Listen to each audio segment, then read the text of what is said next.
જય કિસાન ખેડૂત મિત્ર, સૂર્યોદય પ્રાકૃતિક ફાર્મ વિજેરમાં. તો આજે આપણે અદ્ભુત ફ્લાવરિંગની દવા બનાવવા જઈ રહ્યા છીએ.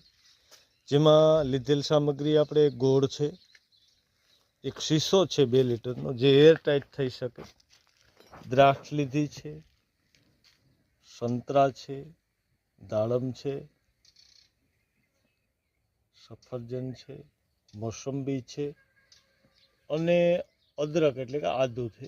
આ બધાનું આપણે ફ્લાવરિંગ માટેની અદ્ભુત દવા બનાવવા જઈ રહ્યા છીએ, જેની 90 દિવસની પ્રોસેસ છે અને કોઈ પણ પાકમાં 40 થી 50 ml નાખવાથી અદ્ભુત રિઝલ્ટ મળતા હોય. કે ઘણી મોંઘા દાટ દવા લઈ તો રિઝલ્ટ ન આપે, એવું આજે આપણે